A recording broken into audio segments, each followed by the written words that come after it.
अच्छा जी, अस्सलाम वालेकुम। क्या हाल है? आप सब अच्छे हैं? क्या हाल है सदर साहब आपकी लजना का? बाहर की लजना तो बड़ी तेज हुई है तबलीग में। हाँ हाँ, और बाहर की लजनात बड़ी तेज हो गई है माशाल्लाह। आपके लिए काफी बड़ा चैलेंज है माशाल्लाह। है मुश्किल है। सरदस्त को ऐसी तैयारी नजर नहीं आ रही जितनी बाहर की लजनात काम कर रही है ना। मुख्तलिफ मुल्कों में बहुत एक्टिव हो गई हैं। बाज़ जगह तो मर्दों को बहुत पीछे छोड़ गई हैं। ये नई बात पैदा हुई है।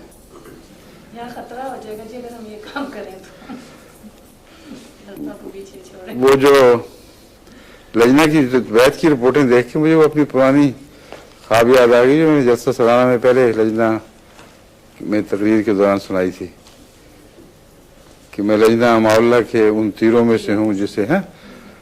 तो मुझे ख्याल है कि लजना मावला ने मालूम होता है इस दौर में कोई ख़ास काम करने हैं। और तबलीगी रिपोर्ट से तो हैरत होती है।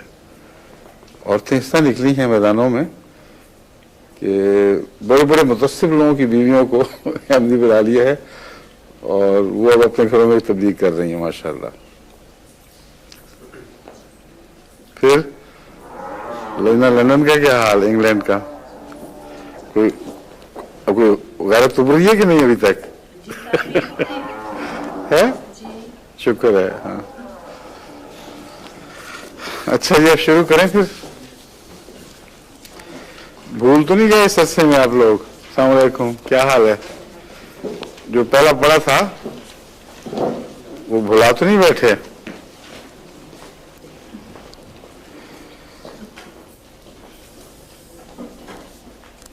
एलेंथुस का मैंने सुनाया था आपको पिछले दफा। हाँ हाँ, इसको दोहरा लेना पहले। एलेंथुस की क्या खास सलामतें हैं?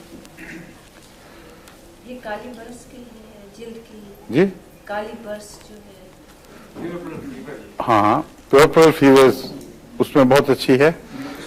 और म्यूकस मेम्ब्रेन्स में जहाँ ये मर्ज को टिकाना कर जाए, स्पॉट्स पड़ जाते हैं बाज़ जगह, स्पॉट्स में म्यूकस मेम्ब्रेन जवाब दे जाती हैं। तो इसको मैंने कभी इसकी नेफ्राइटिस में इस्तेमाल करके नहीं देखा, मगर करके देखना चाहिए क्योंकि वहाँ भी घाव पड़ जाते हैं जगह जगह, स्पॉट्स पड़ के तो झिल्लियाँ जवाब दे देती हैं। तो अपने मरीजों में भी अब ट्राई करके देखें इसको, एलेंथुस को। नए तजुर्बों से काफ़ी फ़ायदा होता है, वरना किताबों में नहीं मिलती ये बातें। अमूमी तौर पर तारुफ मिल जाएगा जब तक कोई मुअय्यन तौर पर कोई डॉक्टर ये ना बताए कि फलां चीज़ में इसको मुफीद पाया गया है। आम होम्योपैथ खुद नहीं सोचते, फिर वो उसी की नकल करते चले जाते हैं। इससे तरक्की नहीं हो सकती। खुद अंदाज़ा लगा के कि इस जगह इसको काम करना चाहिए, इस्तेमाल करना चाहिए और फिर रिपोर्ट भेजनी चाहिए। बाकी सब में जो दुनिया में जो सुन रहे हैं उनको मैं मुखातब करके कह रहा हूँ कि अपनी तजुर्बों की रिपोर्ट भेजा करें। हाँ, तो इसकी इलामतें नुमाया क्या क्या थी? और चेहरे पर हैं चेहरे पर सही फैल जाती है। स्याह बरस जिसको कहते हैं ना, वो मैंने बताया था, उसमें मुफीद है। और प्रसूति बुखार डॉक्टर साहब ने जिस तरह बताया है ये बिल्कुल दुरुस्त है। प्रसूति का क्या मतलब है, कुछ पता है? बच्चे की पैदाइश के बाद हाँ, रहम में अगर कोई इन्फेक्शन रह जाए तो उसके नतीजे में जो बुखार होते हैं उनको प्रसूति कहते हैं। और रहम की इन्फेक्शंस की जो तकलीफें हैं उनका दिमाग पर असर पड़ता है। इसीलिए मैंने कहा था कि टाइफाइड के भी यही इलामतें हैं। बाज़ और ऐसे इन्फेक्शस ऐसी बीमारियां हैं, इन्फेक्शन वाली या सेप्टिक डिजीज कहना चाहिए, उनमें बाज़ का दिमाग पर असर पड़ता है, बाज़ का नहीं। इससे मालूम होता है कि बाज़ जो बैक्टीरिया जहर छोड़ते हैं उनका जहन से ताल्लुक, दिमाग से ताल्लुक है, उन पर असर करते हैं। ये भी उनमें से एक है, एलेंथुस। जी, पायरोजिनम भी, पायरोजिनम है, टाइफाइडिनम है, टाइफाइड से बनाई हुई दवाई, सल्फर है, हाँ प्रसूति बुखारों में, और ये एलेंथुस भी।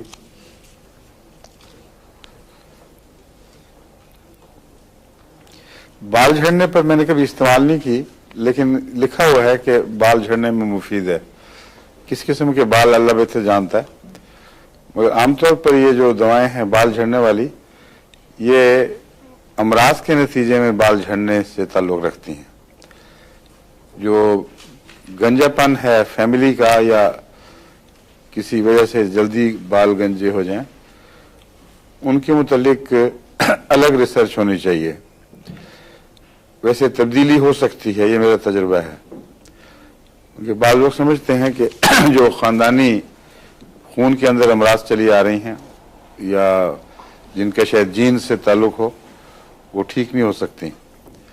लेकिन मैंने कद बढ़ने के सिलसिले में मसलन तजुर्बा किया है, हैरत अंगेज़ तब्दीलियाँ हुई हैं।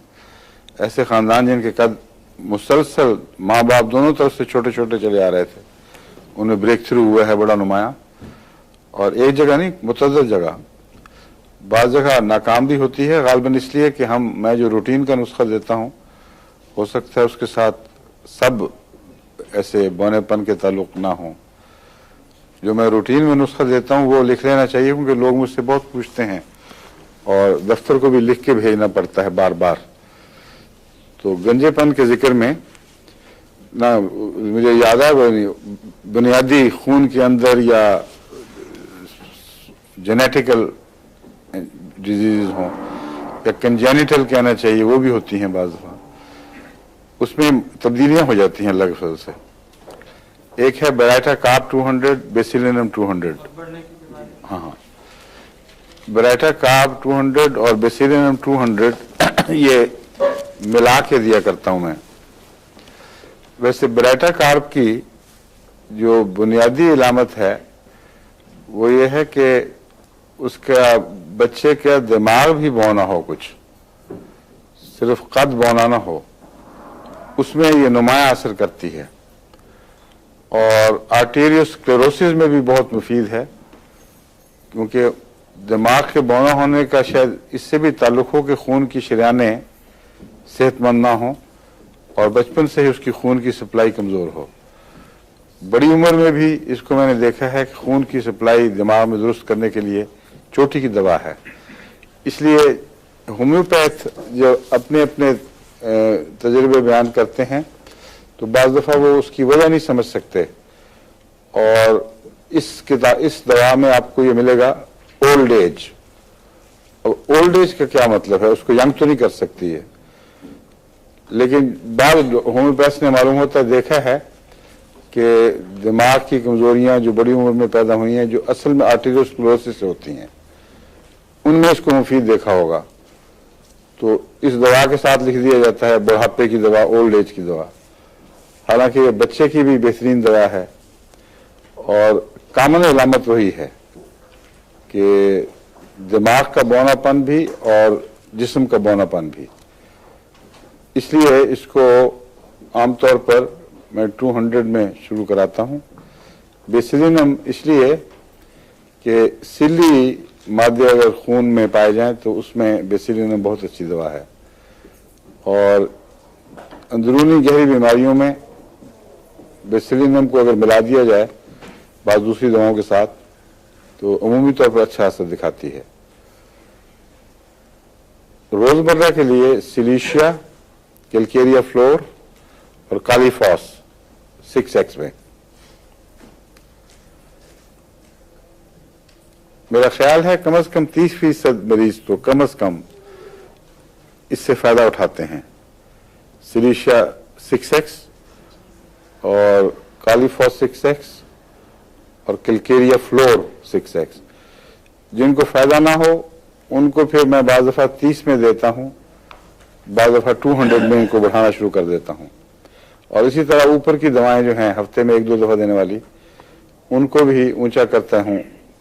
200 की बजाय 1000 कर दिया, 1000 की बजाय 10,000 कर दिया। उससे गांठ खुल जाती है। छोटे कद वालों के में एक गांठ नजर आती है, अमूमन यूँ लगता है जैसे गांठ पड़ गई है, वो आगे बढ़ नहीं सकते और अजीब किस्म का उनके अंदर मुट्ठी बंद का एहसास पैदा हो जाता है। जब इससे गांठ खुले तो बच्चा एकदम जिस तरह बाहर में शाख निकलती है, इस तरह वो ऊपर उभरता हुआ दिखाई देता है और चेहरे से वो इलामतें, बौनेपन की सब गायब हो जाती हैं। लेकिन एक हमारे यहाँ बच्चा, उसका मैं अभी इलाज नहीं कर सका, वो छोटा जो क्या नाम है उसका, है सलूट मार के दिखाओ, आ जाओ इधर। अब कुछ बड़ा हुआ मेरा ख्याल है, लुक एट हिम, है हुआ है कुछ, है हुआ है, माशाल्लाह, वेल डन, सलूट मारो, बिल्कुल ठीक है। इसमें एक बात है कि छोटा होने के बावजूद उम्र के लिहाज से मासूमियत है चेहरे पे, है बड़ी नुमाया बात है। आमतौर पे छोटे बच्चे पक्के और पीछे हो जाते हैं, उन पे मजबूर जबरदस्ती प्यार करना पड़ता है, वरना नहीं आता। इस पे वैसे ही प्यार आता है माशाल्लाह, है ना। हाँ। और सलूट मार दो होगा फिर सबको। अब कुछ मालूम होता है खुला कादिस का, वो क्या दे रही है दवाई आप इसको, वही 200 में नुस्खा ऊंचा करके, अच्छा एक है 30 में वाल ने इसको अभी 30 की थी, हाँ 630। अब ये खुद मुझे आज लगा है फर्क, हाँ माशाल्लाह। अब ऊंची होनी शुरू हो जाओगी, अब मम्मी को यूं करके देखा करना ऊपर से नीचे, ठीक है। चलो अच्छा जी, अब चलते हैं एंटीमोनियम क्रूड। ये भी पढ़ाई थी आपको, एंटीमोनियम क्रूड जिसको एंटीमनी कहते हैं, ये सुरमा होता है, जो हमारे अक्सर सुरमा जो देसी चलता है ना, उसमें एंटीमोनियम के पाउडर पे वो मिला देते हैं मुख्तलिफ दवाएं, और उससे हर एक का अपना अपना सुरमा बन जाता है, मगर उसका बेस जो है एंटीमनी ही है। एंटीमोनियम क्रूड के साथ आमतौर पर डॉक्टर बाज खास बातें इस तरह बांध देते हैं कि इसके तस्वुर के साथ उनको बस वही बात याद रह जाती है, हालांकि काफ़ी गहरी और वसील असर दवा है। सबसे ज़्यादा इस दवा को से के इस्तेफादे के रास्ते में एक डॉक्टरों का जुमला रोग बना हुआ है। वो सबसे ज़्यादा इस पर जोर देते हैं कि खाना ज़्यादा खाने की दवा, और जो हमारे उर्दू डॉक्टर हैं, उर्दू लिखने वाले, वो तो इस चस्के से बयान करते हैं, कहते हैं जितना मर्जी खा जाओ, जो उल्टी होने वाली हो तो एक खुराक इसका खाना, आपका खाना बचा लेगी। तो वह खाना बचाने पे इतना जोर पड़ता है कि होम्योपैथ डॉक्टर सिर्फ इसको इसी के लिए समझते हैं कि एंटीमोनियम का क्रूड का और कोई काम ही नहीं है। हालांकि पाँव के मोकों में खुसूसियत से और सख्त मौकों में जो चलने फिरने से माजूर कर देते हैं लोगों को, चोटी की दवा है जी। बरूकाज में भी होगी, मुझे नाम बरूका का तो पता नहीं, लेकिन मरीज जो आते हैं मेरे पास, आते रहे हैं पहले भी, जिनके पाँव के नीचे सख्त से बन जाते हैं, हाँ चड्डियां जैसी। चंडी तो और चीज है, वो तो चौड़ी सी फैली हुई होती है, ये कील की तरह चीज निकलती है, बरूका, हाँ। और दूसरा मोका जिसको हम कहते हैं, उंगलियों वगैरह के मोके, और नाखून के बिगड़ने से इसका बड़ा ताल्लुक है। और नाखून जब बिगड़ते हैं तो जरूर जिस्म में कोई गहरी कमजोरी होती है, इसलिए मैं इसे डिपेक्टिंग समझता हूं। बुढ़ापे में भी नाखूनों की शक्ल बिगड़ जाती है, जिसका मतलब है कि पूरा जिस्म में खून सही दौर नहीं कर रहा जी। लकीरें पड़ना कोई खास इलामत है जो जरूरी नहीं कि गहरी बीमारी की इलामत हो, किसी दवाई से ठीक हो जाती हैं खुद ब खुद। मेरी लकीरें पड़ी थी, अब कोई लकीर नहीं रही, बिल्कुल साफ हो गए हैं। 3-4 लकीरें पड़ी थी और पता नहीं मैंने क्या खाया, मुझे याद भी नहीं, लेकिन बिल्कुल शफाफ हो गए हैं, साफ। ये नाखूनों की दवा भी बेहतरीन है, बेराटाकाब। और अगर ज्यादा गहरे मर्ज ना, एंटीमोनियम क्रूड, अगर ज्यादा गहरा मर्ज हो नाखूनों का तो उसमें उंगली पिचकती है और नाखून फिड्डा सा होके साथ बैठ जाता है और बिल्कुल बेजान हो जाता है। उसमें सुराइनम बहुत अहम दवा है। सोलाइनम 1000 ताकत में मैं इस्तेमाल करता हूँ और अल्लाह के फजल से ये मुफीद है। और दूसरे ज़रूरी बहुत है, क्योंकि नाखून के मुतालिक मेरा यही तासुर है कि जब जिस्म में गहरी कमज़ोरियाँ पैदा हो जाएं तो उसका नाखूनों पर असर पड़ता है। और सोलाइनम गहरी कमज़ोरियों से ताल्लुक़ रखने वाली दवा है, इसलिए इसको ऐसे मौके पर इस्तेमाल करना चाहिए। जी, फंगस जो नाखून में फंगस है आइडियल है फंगस के लिए सोलाइनम। और 1000 ज़्यादा भी देख ले। अगर दवा सही लगती हो तो फिर पोटेंसी से इतना ज़्यादा फ़र्क नहीं पड़ता, बाज़ सूरतों में पड़ता है, बाद में नहीं।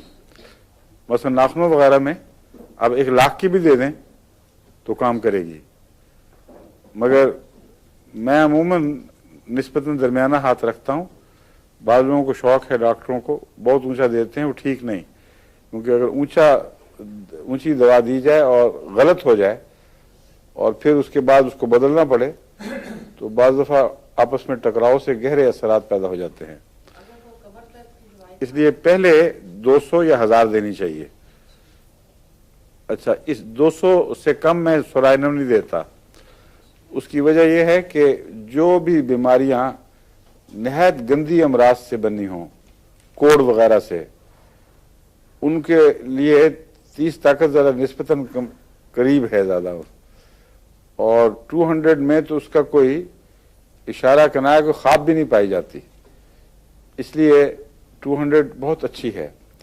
और बाद और डॉक्टर भी जो अच्छे काबिल हैं और किताबों के मुसन्निफ हैं, उनमें मैंने देखा है ये बात हमेशा खुद अपने लिए एहतियात करते हैं और जिक्र भी करते हैं कि नोसोड्स में ज़्यादा ऊंचा जाना चाहिए। मसलन खुनाक की दवा है और टाइफाइडनम है, इसी तरह नज़लाती दवाओं से इन्फ्लुएंजिनम है। जितनी भी बीमारियों के मादों से दवा बनाई जाती है उसमें ऊंचा जाना मुफीद है, इसलिए भी कि फिर उस दवा उस बीमारी में भी वो काम कर जाती है। लेकिन उसको कहते हैं आइसोपैथी।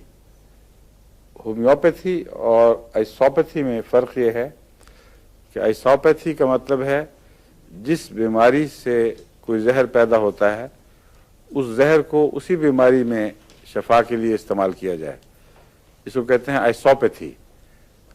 और होम्योपैथी का मतलब है कि उस जहर से नहीं बल्कि मिलते जुलते जहर से उस बीमारी का इलाज किया जाए। तमाम होम्योपैथी मिलते जुलते जहरों से शफा देने का नाम है, लेकिन होम्योपैथी के नाम में आइसोपैथी की दवाएं भी शामिल हो चुकी हैं और वो इसी तरह हैं जैसे इन्फ्लुएंजिनम हम नज़ले के लिए देते हैं, लेकिन दरअसल नज़ले के लिए अगर इन्फ्लुएंजिनम दी जाए तो वो आइसोपैथी है, होम्योपैथी नहीं है। जितनी भी डॉक्टरों ने मर्ज़ की रोकथाम की दवाएं उसी मर्ज़ के मादे से बनाई हैं वो आइसोपैथी हैं। जिस तरह आप टीके लगाते हैं ना चेचक की रोकथाम के लिए और खुनाक वगैरह के लिए, दूसरी चीज़ों के लिए, ये सब दरअसल आइसोपैथी से ताल्लुक़ रखने वाली चीज़ें हैं। और होम्योपैथी में आइसोपैथी जब इस्तेमाल करते हैं तो आपके टीकों से बाज़ दफ़ा बहुत ज़्यादा लंबा असर पड़ता है।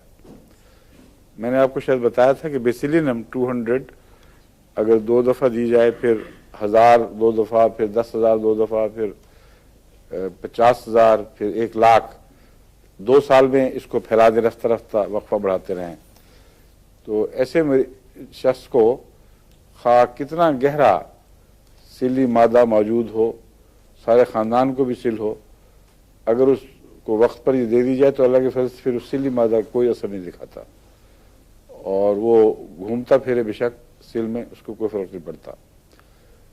खुनाक के मरीज़ को अगर ये दवा दी जाए तो खुनाक के मर्ज़ के दौरान मददगार होती है, क्यूरेटिव नहीं। लेकिन अगर खुनाक होने से पहले दे दी जाए तो बहुत लंबे अरसे तक ये अल्लाह के फजल से शफा बख्शती है। डॉक्टर केंट ने तो लिखा है कि एक ऊंची ताकत की खुराक खुनाक की 8 साल तक कम से कम प्रिवेंटिव बन जाती है। खुनाक का मुझे नाम इस पर ज़हन, डिफ्थेरिनम, डिफ्थेरिनम।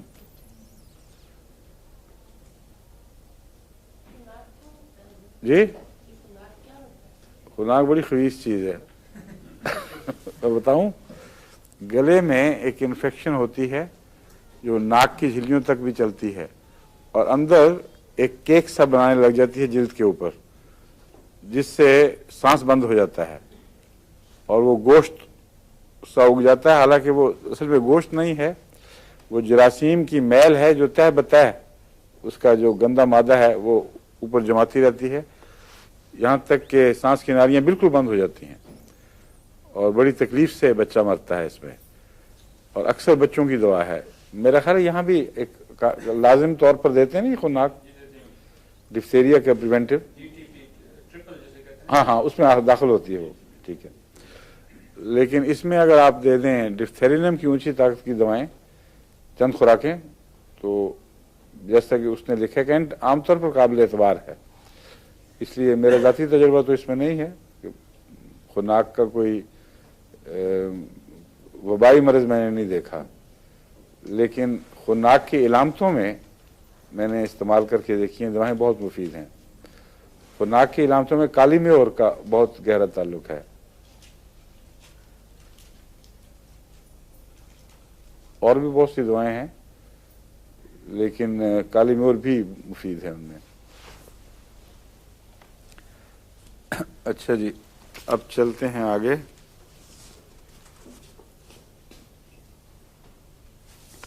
मैंने एंटीमोनियम क्रूड के मुतालिक बताया था ना, इसकी जुबान की इलामत भी बहुत मशहूर है, थिक वाइट लेयर, यानी सफेद, बिल्कुल सफेद मोटी तह जम जाती है। जिस तरह फफूंदी बढ़ जाए ना, उस तरह ये ऊपर लग जाती है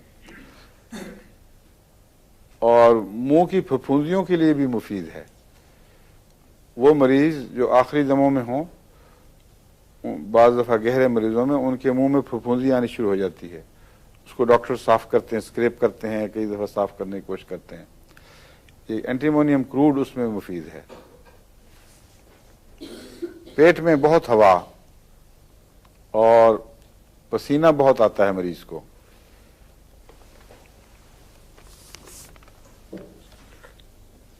मोकों का मैंने बता दिया है, सख्त मोके और बहुत तकलीफदेह होते हैं।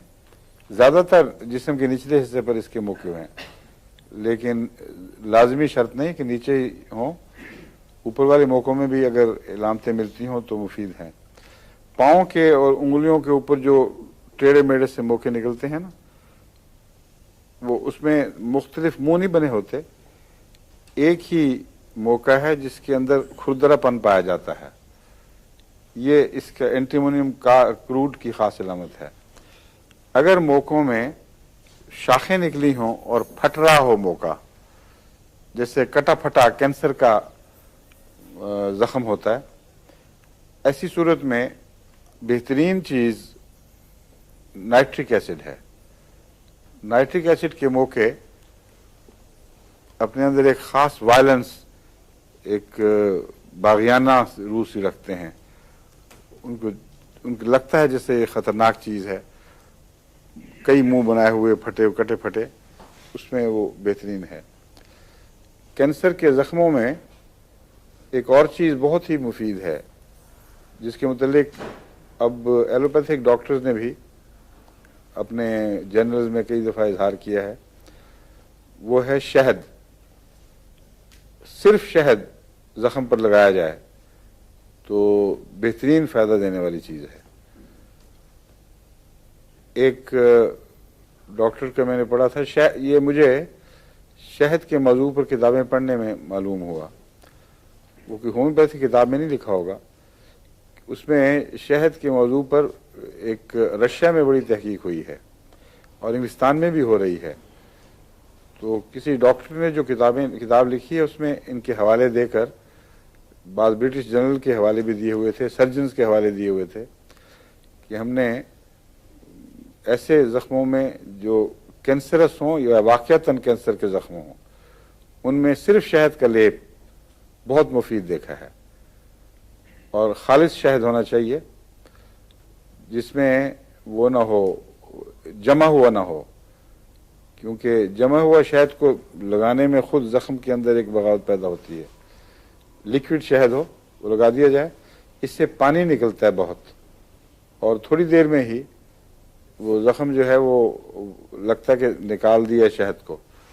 लेकिन उससे घबराने की ज़रूरत नहीं, फिर कुछ 2-3 दफ़ा दिन में लगा दिया जाए तो ठीक है। वो आँखों के ज़ख्म या आँखों की बीमारियाँ जिनमें आम दवाएं फ़ायदा ना दे रही हों, उनमें शहद की सिलाई बहुत मुफीद है। तेज़ी पाई जाए, आँखों में सुर्खी हो। मंसूरा इजाज, आपकी नवासे को भी आजकल आँख की तकलीफ है, हैं? क्या दवा दे रही हैं आप? उसमें कोई नहीं तो आपको होम्योपैथिक पढ़ के गवा दी सारी। आंखों के मुतालिक कई बातें बताई थी मैंने आपको, हैं?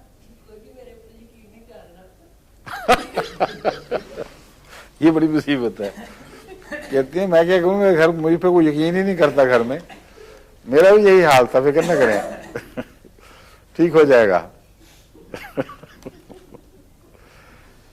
शुरू कर दें आप जबरदस्ती, चोरी करके भी, छुप के भी लगाएं उनको। उनके लिए एक तो यूफ्रीजिया देखने वाली चीज है, दूसरे एल्यूमिनियम, और आंख की बहुत सारी दवाएं हैं। कॉस्टिकम भी बहुत अच्छी होती है आंख में जी। हाँ, लिलियम टिक भी है, अच्छी है। और इसके अलावा मेरा ख्याल है कि शहद की सिलाई, वो भी बताया था आपको मैंने। हाँ,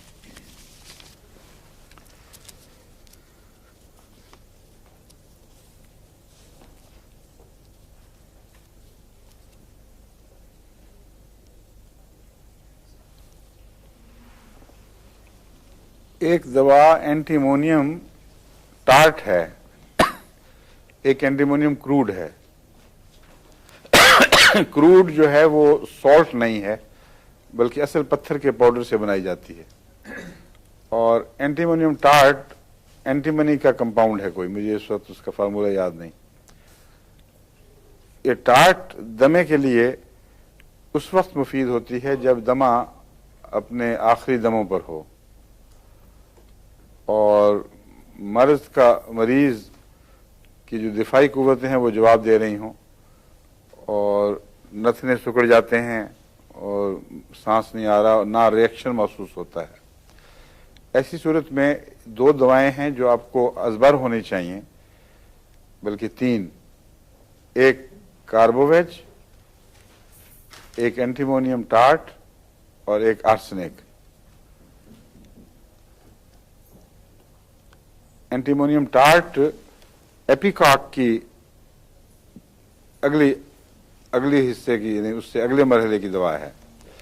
आमतौर पर दमे में जहाँ एपिकॉक फायदा पहुंचाती है, अगर एपिकॉक जवाब दे दे और मर्ज बहुत बढ़ जाए और कोई डॉक्टर जाके देखे कि हालत गैर है और बिल्कुल जवाब दे रहा है, जिस्म नथने सिकुड़ जाते हैं और मुर्दनी सी पैदा हो जाती है और खड़खड़ की आवाज़ है लेकिन निकलता कुछ नहीं। एपिकॉक में सांस की खड़खड़ भी नुमाया होती है, लेकिन उसमें बलगम ढीला हो जाता है कुछ जोर के बाद। लेकिन एंटीमोनियम क्रूड में सारा लंग्स इससे भर जाता है, एंटीमोनियम टार्ट में सारे फेफड़े भर जाते हैं और कुछ बाहर नहीं निकल सकता, ताकत ही नहीं खांसने की भी। ऐसी सूरत में एंटीमोनियम टार्ट अगर वक्त के अंदर दे दी जाए, जिसमें अभी कुछ ताकत बाकी हो, तो रद्द-ए-अमल पैदा करती है और फेफड़े काम करना शुरू कर देते हैं। उस वक्त बज़ाहिर वो समझते हैं बाज़ लवाहिकीन कि डॉक्टर ने ख़राब कर दिया, बड़ी ख़तरनाक दवाई दे दी, अच्छा भला खामोश था, वो तो शोर पड़ गया घर में, खांसी शुरू हो गई। हालांकि ये मौत से बचाने वाली दवाओं में शुमार होती है और इसका रद्द-ए-अमल ही इस बात की इलामत है कि इंशाल्लाह मरीज सेहतयाब हो जाएगा या उसने फ़ायदा उठाया है किसी हद तक। दूसरा मरीज ऐसा होता है कि वो इसी तरह जवाब देता है लेकिन फेफड़ों के इलामतों से नहीं बल्कि आम जिस्म की इलामतों से पहचाना जाता है। उसमें ठंडे पसीने आ जाते हैं, सारा जिस्म ठंडा हो रहा है और ठंडे पसीने जो मौत के करीब के ठंडे पसीने होते हैं उससे तरबतर होता है और उस वक्त कार्बोवेज इंतहाई ज़रूरी है। कार्बोवेज तो चोटी की दवा है, आपके जितनी भी दिल की को एकदम बूस्ट करने की दवाएं हैं कोरामिन टाइप की, उससे कई गुना ज़्यादा ताकतवर। ऐसे वक्त पे जबकि मरीज किसी किस्म का भी मरीज, दवा ज़रूरी नहीं, बिल्कुल जवाब दे दे, बाद दफ़ा ठंडा भी हो जाए, सांस बंद भी हो जाए तो कार्बोवेज का एक कतरा मुंह में चला जाए तो सांस दोबारा आना शुरू हो जाता है और माथे से गर्मी शुरू होती है। ये आपने हैसे के लिए भी फरमाया? हाँ, हर मर्ज में, मैं इसीलिए मैं कह रहा हूँ हर मर्ज में। हमारे नसीम शाह मरहूम, इनको जब पहले दिल का दौरा पड़ा, मेरा पा के भाई, तो मेरा पा के घर थे ये मुझे नौकर दौड़ी दौड़ी आई कि बस मियां नसीम को कुछ हो गया। वहाँ गया तो बिल्कुल जवाब था, उस वक्त ना सांस था ना नब्ज नजर आ रही थी, माथे पे ठंडा पसीना था और मैं एहतियातन अपना डब्बा साथ लेके दौड़ा था जिसमें दवाइयाँ होती हैं। कार्बोवेज मैंने नसीम के मुंह में डाल दी और थोड़ी देर देखते देखते जब मैंने हाथ लगाया तो माथा गर्म हो रहा था। मैंने मेरा पक, आप फिक्र नहीं, इंशाल्लाह इसकी पहली इलामत यही होती है कि ठंडे जिस्म को गर्मी में तब्दील करता है और माथे पर हाथ रख के देखें तो सर्दी, जो बड़ी सख्त सर्दी होती है माथे में, कार्बोवेज के केस में भी लगता है बर्फ में डाला गया है तो उससे वो पसीना निकलता है और उड़ता है, उस ठंड पैदा कर रहा होता है और जिस्म में अंदर खून एनर्जी पैदा नहीं कर रहा होता, इसलिए ठंड होती चली जाती है। तो अल्लाह के फजल से ठीक हो गया। फिर मैंने, जब तक वो डॉक्टर साहब आए उससे पहले पहले नॉर्मल ब्रीदिंग हो गई थी और इन्फेक्शन का जो बड़ा सख्त इन्फेक्शन थी वो कोरोनरी थ्रोम्बोसिस था, तो उसके बावजूद आर्निका और बयानियाँ फिर मैंने दी हैं बार बार। तो अल्लाह के फजल से वो डॉक्टर जब आए तो उनका संभल चुका है। फिर बहुत लंबा अरसा फिर जिंदा रहा है, बड़े अच्छे खिदमत के काम किए, खिदमतें की, एयरपोर्ट पर जो भी बाहर से आता था उसकी मदद को पहुंच जाता था। PIA में मुलाजिम थे ना नसीम।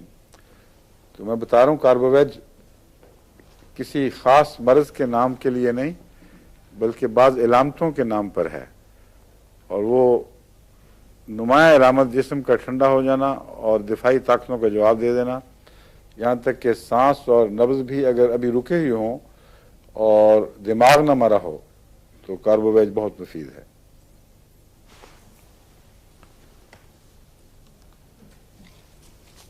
ये आपकी जो अमतुर रऊफ की बहन है, क्या नाम है उसका, आरफा, आई नहीं आज।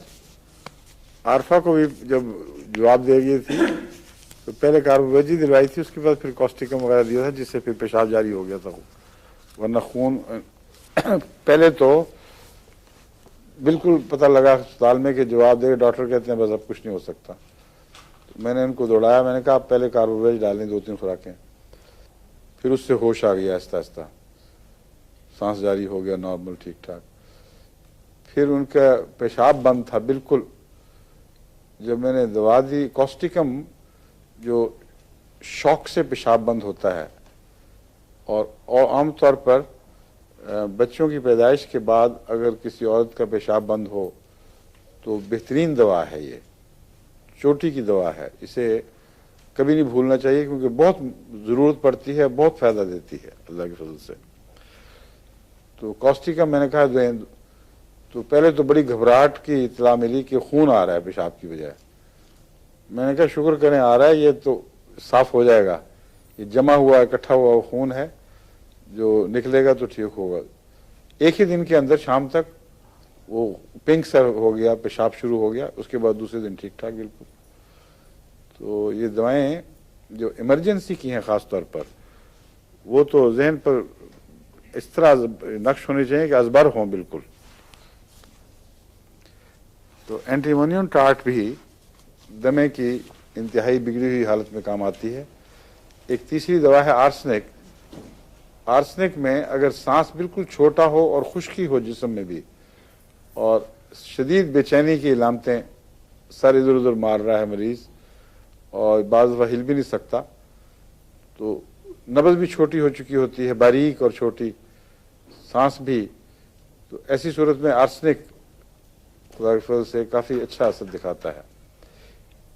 ये तीनों दवाएं वो हैं जब एक दफ़ा बीमारी को पलटा दें तो फ़ौरन उसके बाद दूसरी दवा की तलाश ज़रूरी है, क्योंकि ये हंगामी ज़रूरत की दवाएं हैं।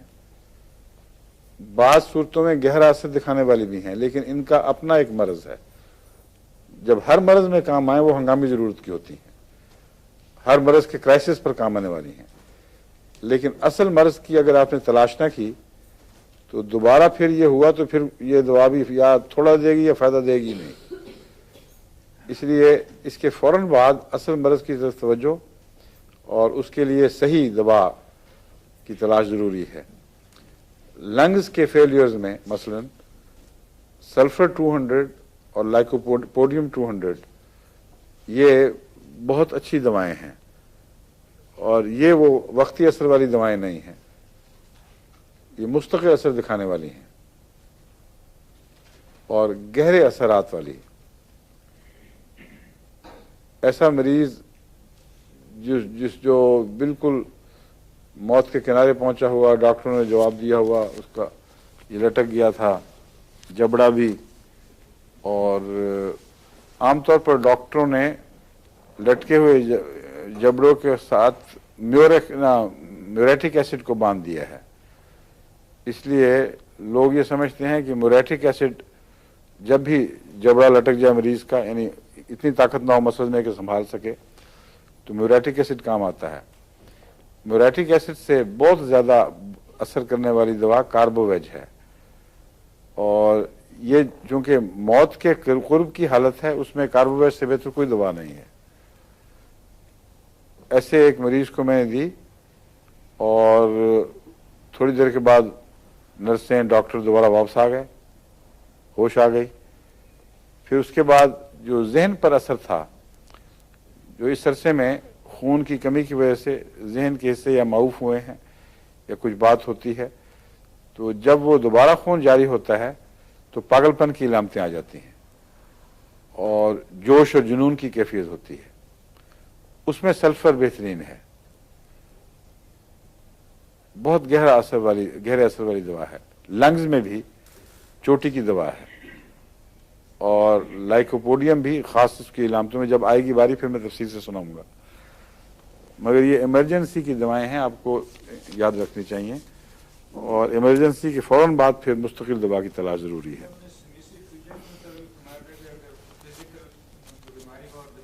हाँ हाँ ठीक है, वो इंतकाल मर्ज होता है किस्म का। सिमिसीफ्यूजा का हर मर्ज नहीं, औरतों की बीमारियां जिनका इससे मेंसिस से ताल्लुक हो, यानी माहवारी से ताल्लुक हो, उसके सप्रेशन की वजह से या उसकी कोई और ख़राबी ज़बरदस्ती दबा देने के नतीजे में, फिर अगर मर्ज दिमाग को जाए फिर वो और चीज़ है। ये जो सल्फ़र है इसका प्यूरल फीवर से ताल्लुक है, यानी उन सारे बुखारों से जिनके अंदर जरासीम ऐसे जहरीले मादे निकालते हैं कि दिमाग पर असर करें। उसके अलावा सांस रुक जाने से भी दिमाग पर जो असर है, उसके लंबे नुकसान को दूर करने के लिए सल्फ़र बेहतरीन है, लेकिन फौरी नुकसान को दूर करने के लिए कार्बोवेज ज़रूरी है। उसके बगैर वो सर्कुलेशन दोबारा बहाल नहीं होती, ये अंदरूनी तौर पर गर्म करके सर्कुलेशन को तेज़ कर देती है, या सर्कुलेशन को बहाल करती है तब गर्मी आती होगी। असल तो ये है कहना चाहिए।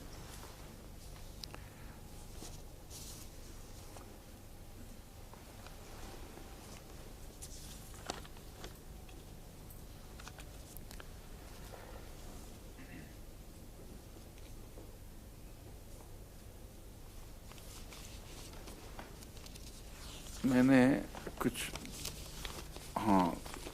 रखी हुई थी दवाएं जो नई हैं, मैं ढूंढ रहा था कहाँ गई।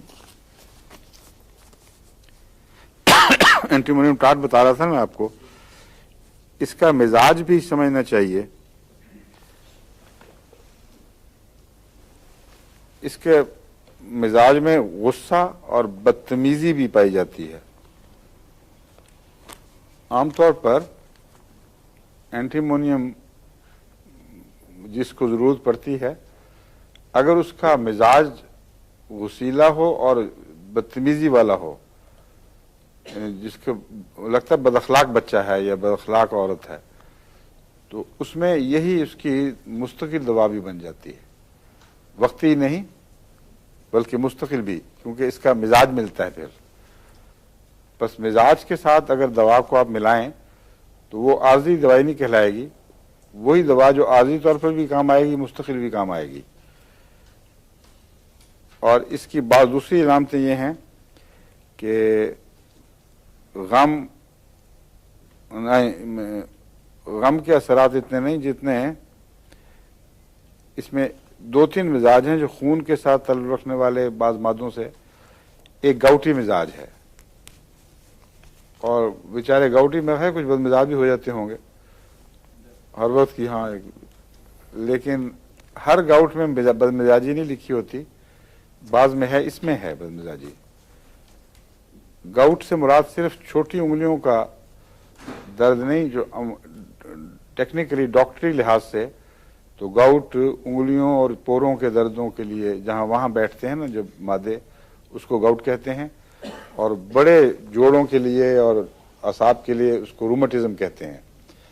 लेकिन यहाँ जब गाउटी मिजाज कहा जाए होम्योपैथिक में, तो उससे मुराद ये सब चीज़ें शामिल हैं उसमें। यानी ऐसे मादे जिस्म में हों जो एलर्जी के नतीजे में हों, या वैसे तेजाबी मादे हों जिनसे जोड़ों की दर्दें हों, उसमें ये चीज़ मुफीद है। इसमें नमदार जगह से तकलीफ बढ़ती है। आमतौर पर जो इलामतें हैं, डॉक्टर बताते हैं कि आप जाएंगे तो मरीज को इस हालत में देखेंगे, उसमें एक ये अलामत होगी कि नथने कांप रहे हैं यूं करके। अब ऐसी हालत में जबकि सांस जवाब दे रहा हो और कमजोरी हो तो नथने कांपते ही हैं। लेकिन सिर्फ एक इस अलामत इसमें नहीं है, लाइकोपोडियम में भी जब हालत ज़्यादा बिगड़ी हुई हो तो उसमें भी नथने कांपने की अलामत नज़र आती है। और भी कई दवाओं में होगी। ये भी एक अमूमी कैफियत है जो कई किस्म की दवाओं से ताल्लुक़ रख सकती है। बुनियादी तौर पर नथने उस वक्त कांपते हैं जबकि लंग्स में तकलीफ हो और सांस जवाब दे रहा हो, उस वक्त जो फड़फड़ाते हैं नथने, उसमें ये चीज़ें मुफीद हैं। एंटीमोनियम टार्ट भी उसमें मुफीद है। एंटीमोनियम टार्ट में दांतों की इलामतें भी बहुत सी पाई जाती हैं। इसलिए वो मरीज जिनके मसूड़े जवाब दे रहे हों और रोज़मर्रा दांतों की तकलीफ हो, उनमें एंटीमोनियम टार्ट इस्तेमाल करके देखनी चाहिए। इसके मुतालिक कोई तमीज़ करने वाली इलामत मेरे इल्म में नहीं है, ना इस्तेमाल में कभी ऐसी महसूस हुई है।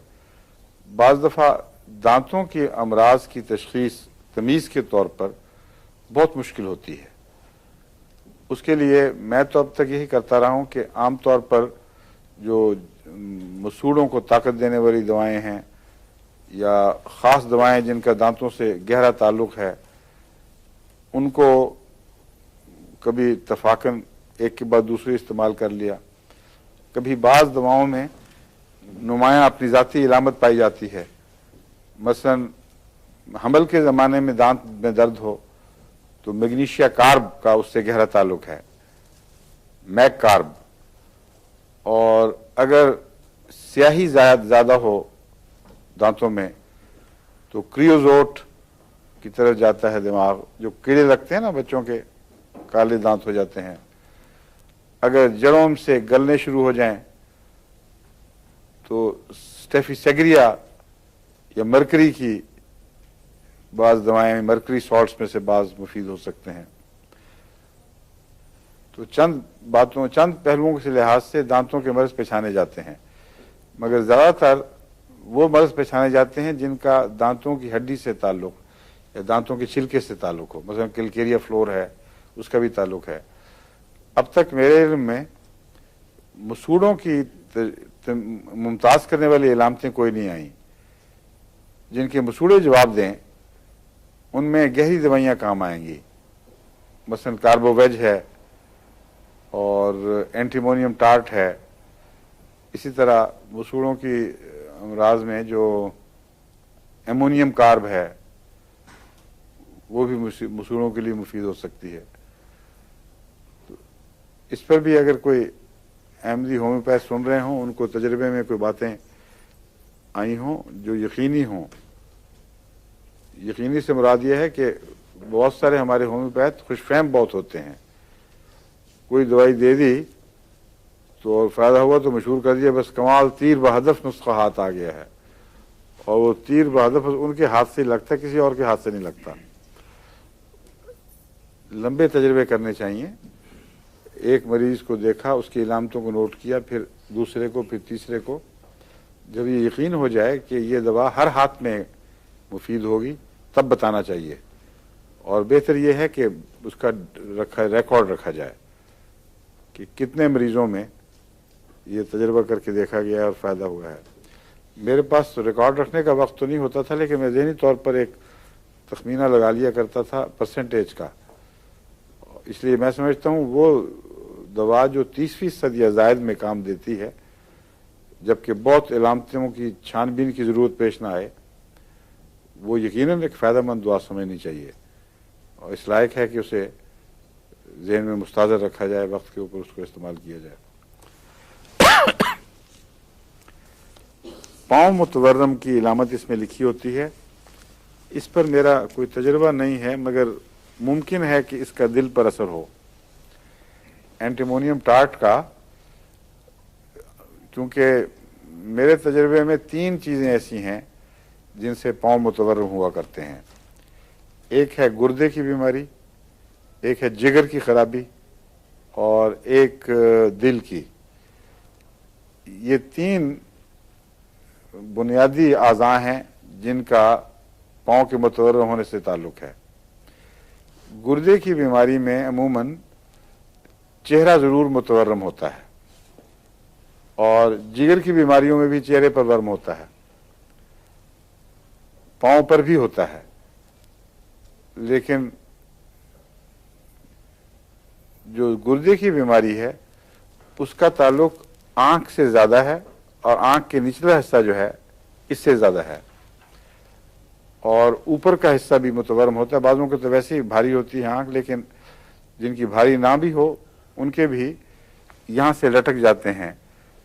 कुछ तो उम्र के साथ वैसे ही लटकाव होता है, लेकिन उसके बावजूद गुर्दे का इस लटकाव से बहुत गहरा ताल्लुक है। इसलिए हो सकता है उम्र के साथ गुर्दों पर असर पड़ता हो और उसके नतीजे में यहाँ से ये जो नरम हिस्सा है यहाँ का आँख के नीचे ये लटक जाता हो। मगर 3 ऐसी दवाएं हैं जिन्हें गुर्दे की बीमारियों में इस्तेमाल करना चाहिए, जबकि आँख पर उनकी इलामतें ज़ाहिर हों, यानी उससे वो पहचानी जाएंगी। एक है फास्फोरस, उसमें पूरी आँख मुतवर्रम होती है मुकम्मल, और ऊपर या निचले हिस्से की तमीज़ अलग अलग नहीं होती। एक है एपिस मेलिफिका, शहद की मक्खी का कांटे का जो असर है उसके जहर से ये दवाई बनाई गई है, एपिस मेलिफिका। इसमें निचला हिस्सा आँख का लटक जाता है और बाज़ दफ़ा तो पहचाना जाता है कि कौन सा गुर्दा मुतासिर है। जो गुर्दा मुतासिर हो उस तरफ का बहुत ज़्यादा नुमाया तौर पर लटकता है। और अगर सिर्फ आँख का ऊपरला हिस्सा मुतवर्रम हो उसमें काली कार्ब बहुत अच्छी दवा है। तो मुतफर्रक बीमारियों के ज़हूर की जगह जो हैं, उनकी इलामतों के ज़हूर की जगह, वो अंदर की बीमारियों की जड़ों की तरफ खबर दे देती हैं। इसलिए बारीक नज़र से ये देखने से हर रोज़ की जो रोज़मर्रा की तशखीस के झगड़े हैं वो बहुत तय हो जाते हैं। और ये ज़रूरी नहीं रहता कि किसी को भेजा जाए कि बहुत महंगे महंगे वो कीमियाई तजिए कराए या बरखियाती तजिए कराए। उस पर तो मरीज़ों के इतने खर्च हो जाते हैं बेचारों के कि बाज़ दफ़ा वही उनके लिए अजर का पैगाम है कि जब वो टेस्टों से फारिग होंगे उस वक्त कुछ बचेगा तो इलाज कराएंगे ना, कुछ रहता ही नहीं बाकी। और उसका ज़्यादा टेस्टों का नुकसान ये हो गया है कि टेस्टों के ऊपर इन्हिसार करने से डॉक्टरों के दिमाग कुंद हो जाते हैं। उनको जो पहले होशियारी से अपनी बेदार मगजी के साथ मरीजों की पहचान की आदत हुआ करती थी, जो क्लासिकल डॉक्टरों को हुआ करती थी, वो अब इन लोगों में नहीं रहती। हमारे हुक्मा भी चूँकि ज़्यादातर इलामतों पर जाते थे और बारीक ज़राए जो मॉडर्न ज़राए हैं वो उनको मुहैया नहीं थे, इसलिए बाज़ दफ़ा वो बहुत उम्दा पहचानते थे मर्ज़ को। एक जगह की एक सांप के मुतल्लिक आता है कि मैं बताता हूँ आपको, वो वाक़या वो और है। एक मुर्दा गोश्त के इंसान का गोश्त एक मर्ज में इलाज था और वो तबीब ने उसको कहा ला इलाज हो तुम, क्योंकि वो ये तो नहीं कह सकता था कि किसी इंसान का गोश्त खाओ। ऐसे बहुत से मरीज होते होंगे जिनको पुराने ज़माने के माहिर अतिब्बा ला इलाज करके छोड़ देते होंगे। इस मरीज की दफ़ा इत्तफाक हुआ कि कुछ देर के बाद वो ठीक हो गया, तो उसने डॉक्टर को जाके तबीब को ताना दिया कि मैं तुम तो कहते थे ला इलाज मर्ज है, देखो मैं ठीक ठाक तुम्हारे सामने आया हूँ। उसने कहा तुम क्या करते रहे हो, खाना कहाँ खाते हो? उसने बताया कि मैं पिछले कुछ अरसे से फलां कबाबी है, उसके बहुत अच्छे कबाब होते हैं, तो मैं वहाँ खाता रहा हूँ। तो पता लगा कि वो मुर्दे निकाल कर, ताज़ा गड़े हुए मुर्दे, उनके गोश्त को बचा लिया करता था, यानी अभी ऐसा मुर्दा जो अभी ज़ाया ना हुआ हो, और उसके वो कबाब बना के बेचा करता था। चुनांचे हकीम ने पुलिस के लिए, उसको इतना यकीन था कि ये आदमी की गोश्त से ही बचा है ये, उसने पुलिस को कहा कि छापा मरवाया तो पकड़ा गया और वो बात साबित हो गई। तो पुराने ज़माने में इतनी बारीक नज़र से अतिब्बा देखते थे, वो उनकी मजबूरी थी, हालात जो नहीं थे। एक तबीब के मुतालिक नाबीना तबीब थे दिल्ली के, उनके मुतालिक आता है कि वो धागा बांध के, अल्लाह भी तो जानते हैं मुबालगा है, ये सच है कि धागे की लहरों से भी उनको अंदाज़ा हो जाता था नब्ज़ का, मगर कहानी ये बनी हुई है बहरहाल कि धागा बांध के वो मरीज़ को पहचान लिया करते थे। तो किसी को शरारत सूझी है, अच्छा वो अंधी नहीं है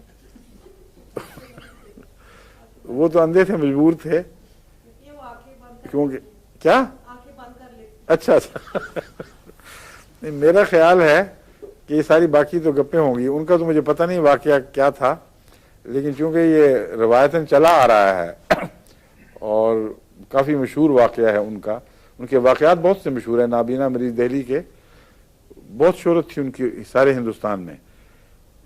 उनके मुतल्लिक आता है कि औरतों को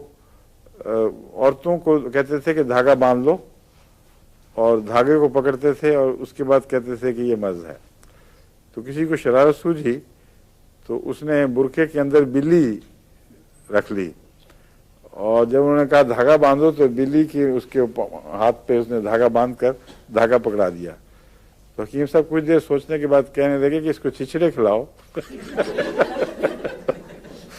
भूखी है ये अब ये मेरा तो ख्याल लतीफ़ा ही है, काबिल यकीन बात नहीं कि बिल्ली के मरज की तशख़ीस का धागे से पता लग जाए। मगर कुछ यानी अगर ऐसा धागा हो, मुमकिन है कुछ एक किस्म का कोई ऐसा धागा हो, उसमें लहरें ट्रैवल करती हों जिस तरह तारों से बाज़ दफ़ा अंदाज़ा हो जाता है। पाँव मुतवर्रम होते हैं एंटीमोनियम क्रूड में, ये क्यों हैं ये मुझे अभी इल्म नहीं, इसलिए मैंने आपको बताया था इस पे वर्म की बातें शुरू हो गई थी। ओहो, वक्त हो गया? अच्छा, बस फिर ठीक है। अच्छा ये पता करना चाहिए कि एंटीमोनियम टार्ट का किस हिस्से से ज़्यादा ताल्लुक है। एक तो लंग्स से है ही, गुर्दों पर भी होगा, इसका मेरा ख्याल है असर होना चाहिए, क्योंकि ये म्यूकस मेम्ब्रेन की ब्रेकडाउन में बहुत मुफीद है। इसलिए हो सकता है गुर्दे की वजह से वर्म हो या जिगर की वजह से, ये तहकीक करनी चाहिए।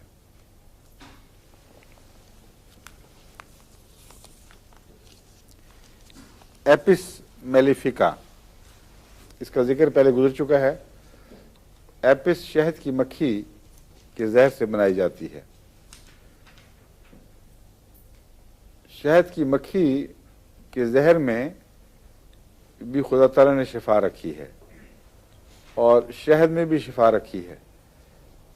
इन दो बातों में फ़र्क यह है कि शहद की शिफा मुस्बित असर दिखाती है, यानी मुस्बित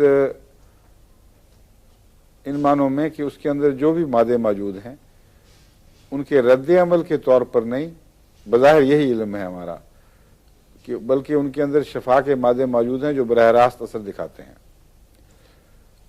उनके बाज़ ऐसे हिस्से जहर जो कंसंट्रेट करते हैं वो इसके डंग की तरफ आ जाते हैं। तो मालूम होता है जिस शहद की मक्खी के अंदर ये दो तरफों की तफरीक हो रही होती है खुद ब खुद। लुआब की तरफ खुदा ताला शिफा के हिस्से भेज देता है और उनको छानने के बाद जो गंद बचता है वो डंग की तरफ मुंतकिल हो जाता है। तो एक तरफ जहर है और एक तरफ शिफा है, लेकिन शिफा के मादों का जहर के मादों से एक ताल्लुक ज़रूर है, उसका बरक्स असर दिखाते हैं ना। इसलिए मेरा नज़रिया ये है कि कुरान करीम में जहाँ शहद की शिफा का जिक्र फरमाया है, अगर शहद की मक्खी के जहर को होम्योपैथी में इस्तेमाल किया जाए तो शहद वाला असर ही मुस्बित असर दिखाएगी, क्योंकि ये रद्द अमल से काम लेती है। मगर शहद वाले हिस्से पर तहकीक अभी बहुत ही कमज़ोर है और मुसलमानों को, खुसूसन अहमदी मुसलमानों को तवज्जो करनी चाहिए। मेरे पास एक दफ़ा एक दिमश्क के अहमदी तशरीफ़ लाए थे स्विट्ज़रलैंड में, जो शहद की मक्खी के ऊपर डॉक्टरेट कर रहे थे और रिसर्च कर रहे थे उसकी शहद पर। उनको मैंने कहा था कि आप खुसूसियत से इस पहलू से इस पर गौर करें। उनका एक दफ़ा मुझे ख़त आया बाद में कि वो मैंने शुरू किया है तजर्बा, लेकिन फिर उसके बाद राब्ता कट गया। तो अहमदी डॉक्टरों को शहद पर भी गौर करना चाहिए। पहले मैं ये हिस्सा बयान करूँगा कि बाकी मर्ज़ का वक्त नहीं होगा, इसलिए मैं इतना हिस्सा आज मैं बयान कर देता हूँ। मैंने एक दफ़ा वक्फ़ जदीद के दौरान जब मैं वहाँ काम किया करता था तो बाज़ शहद के छत्ते तोड़ने के माहिरीन और शायकीन से ये कहा था कि मुझे मुख्तलिफ़ मौसमों के, मुख्तलिफ़ फूलों के, मुख्तलिफ़ वक्तों के शहद नमूनतन थोड़े थोड़े दो, और उन सब में मैंने रंग में फ़र्क देखा और शहदों में रंगों में बहुत ही फ़र्क है, बहुत वसी स्पेक्ट्रम है इसका। इसलिए मुझे इसका ख्याल आया कि कुरान करीम में फरमाता है कि मुख्तलिफ़ुन अलवानुहु फ़ीह शिफ़ाउल लिन्नास, कि शहदों के रंग मुख्तलिफ हैं। अब फूलों के भी रंग मुख्तलिफ हैं, बेशुमार इंसानों के भी। खसूसियत से जहाँ रंग मुख्तलिफ होने का जिक्र अल्लाह फरमाता है, मसलन इंसानों के जिक्र में भी, तो उसमें कोई हिकमत, गहरी हिकमत पेश नज़र होती है, वरना तो रंग हर चीज़ का दूसरे से मुख्तलिफ होता है। इसलिए शहद की शफा के पहले ये फरमाना कि मुख्तलिफ़ुन अलवानुहु, उसके रंग मुख्तलिफ हैं, फ़ीह शिफ़ाउल लिन्नास, इसमें हिंट दिया गया है कि अगर रंगों के लिहाज से तुम शहद की तकसीम करोगे तो मुख्तलिफ अमराज के साथ बाज़ रंगों का ज़रूर ताल्लुक़ होगा। इस पहलू से तहकीक ज़रूरी है। वो जो थोड़ा थोड़ा शहद मैंने मुख्तलिफ रंगों में इकट्ठा किया था, उसकी बाकायदा अभी उसकी लेबलिंग करनी थी, स्पेक्ट्रम बनाने थे। तो फिर ये 1982 आ गया, फिर वो मेरी शीशियाँ गालिबन दफ्तर प्राइवेट सिटी में पड़ी रह गई होंगी या कहीं वक्फ जदीद से मैंने मंगवा ली थी, मगर तहकीक का मुझे मौका नहीं मिला। तो जो अहमदी दोस्त दिलचस्पी रखते हों शहद में, तहकीक में दिलचस्पी रखते हों, उनको चाहिए कि रंगों के फ़र्क के ऊपर भी गौर करें और उनकी लेबलिंग करें। और अगर उनको मिला सकते हों बाज़ मौसमों, बाज़ फूलों से, तो उससे भी हमें फ़ायदा हो जाएगा। फिर उनको बीमारियों से मिलाना ये एक दो दिन की बात नहीं, एक उम्र की तहकीक चाहिए। मसलन फिजी से जो शहद आता है बिल्कुल स्याह रंग का होता है, यानी इतना स्याह कि बाद लोग उसे दवाई समझते, शायद मानते ही नहीं। हमारे यहाँ एक खातून काम किया करती थी, उनको शहद का बहुत शौक था। मैं जो शहद भी लेके आता था वो बड़ी जल्दी ख़त्म हो जाता था। तो मैं पूछता था बच्चों से, वो कहते नहीं हमने तो नहीं शौक, हम तो नहीं पीते। वो ख़त्म जल्दी होता था, दिल नहीं चाहता था कि उन पर कोई इल्ज़ाम लगाए आदमी, क्योंकि कोई हर्ज नहीं, वो भी खाएं बेशक, मगर दिल तजस्सुस था कि पता तो करूं कि क्या हो रहा है, क्योंकि उनकी तरफ से भी वाज़ेह जवाब था कि नहीं मैं नहीं हूं। तो मैंने एक दफ़ा फिजी का शहद बोतल में रख के वहाँ रख दिया, वो स्याह रंग का बहुत ही स्याह था। तो उन्होंने वो उसको चखा भी नहीं। तो कुछ देर के बाद देखा तो वो बोतल ख़त्म नहीं हो रही। तो मैंने कहा कि मन वो ज़रा ले आके दें कि वो दवाई, मैं कहा वही दवाई उसी से राज खुल गया कि वो दवाई समझ रही थी, वरना शायद समझा होता तो गया था वो भी। तो बहुत अच्छी चीज़ है शहद, बेशक सब खाएं मिलके, मगर शहद के मामले में रिसर्च में हमें बहुत कमी है। रशिया में हो रही है, इंग्लिस्तान में, अमेरिका में बाज़ हिस्सों में हो रही है। कुछ किताबें मैंने एक दफ़ा इकट्ठी की थी। तो एक तो अहमदी डॉक्टरों को चाहिए कि शहद पर जो लिटरेचर है वो इकट्ठा करें।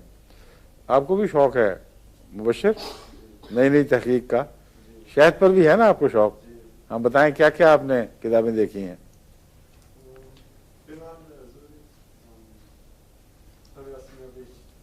क्या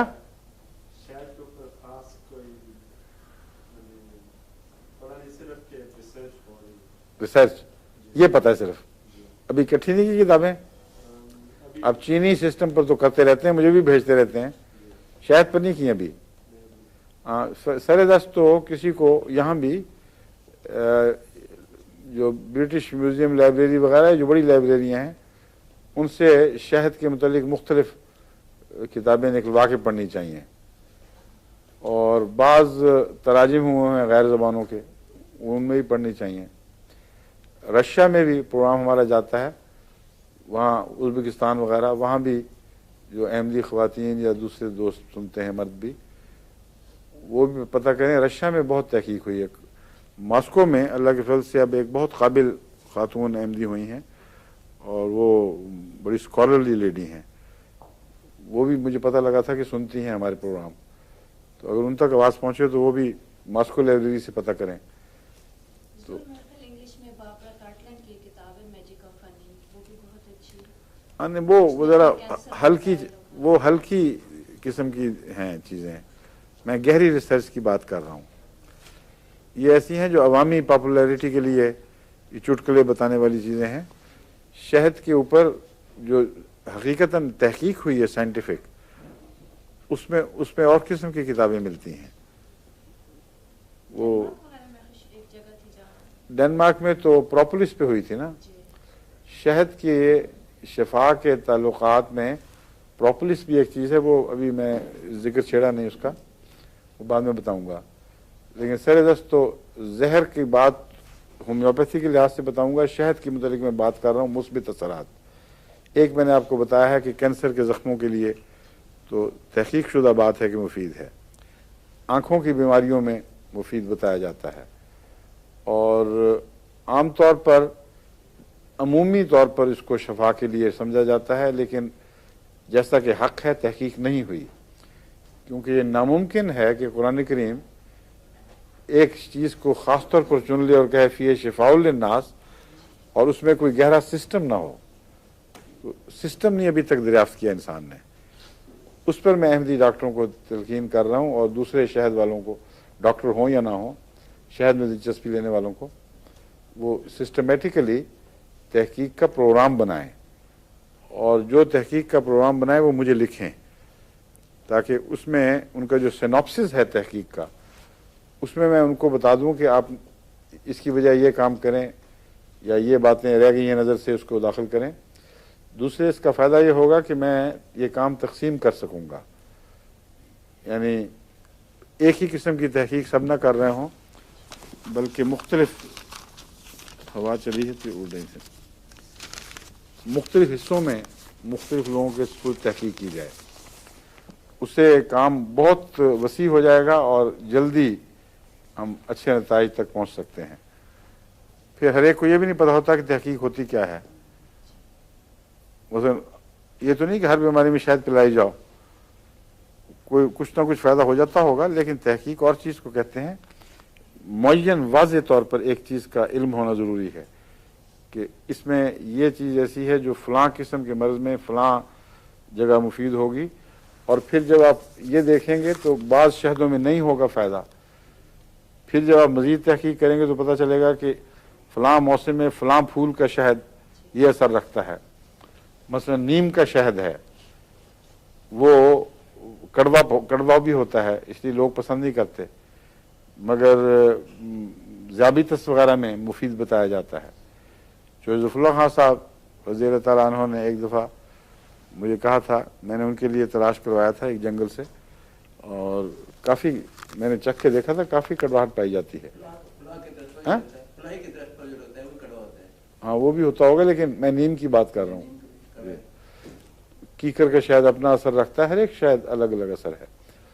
तो एक तो फूलों का पता लग जाए और फिर मौसमों का शहद देखा जाए। मौसमों और फूलों का ताल्लुक है असल में, वो दरअसल एक ही बात के दो नाम है। मुख्तलिफ इलाकों का शहर, क्योंकि एक ही फूल हर इलाके में एक ही असर नहीं रखता, बल्कि बाज़ मुकामी असरात उसके अंदर दाखिल हो जाते हैं।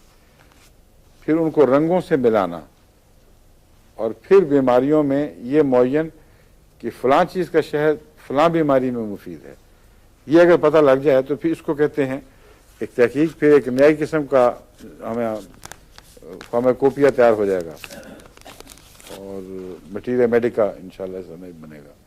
ठीक है जी। अच्छा, अब कहते हैं 1 मिनट रह गया, मैं एपिस के मुतालिक तो गुफ्तगू अभी नहीं कर सकता, तो खुलासतन ये पूछ लेता हूँ आपसे, आपको एलेंथुस याद है? एलेंथुस क्या बताया था?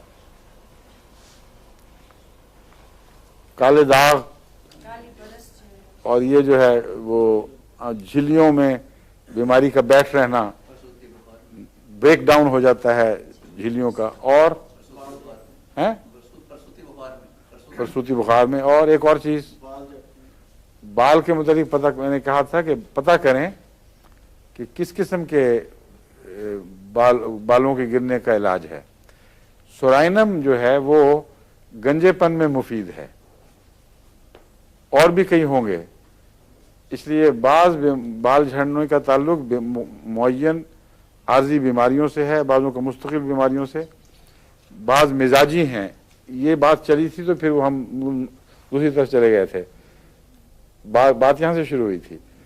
तो बाल झड़ने का मर्ज़ भी बड़ा ख़तरनाक है, और अगर किसी को बाल झड़ने के इलाज मालूम हो जाएं, होम्योपैथिक हो या कोई, तो आजकल की दुनिया में तो वो यूँ लगे जैसे उसको तेल दरियाफ्त हो गया है, इतना लोग पैसे दें इसके हैं। इसलिए अहमदी डॉक्टरों को इस लिहाज से भी करना चाहिए ताकि आमद हो तो चंदे बढ़ें। अस्सलाम वालेकुम रहमतुल्लाह।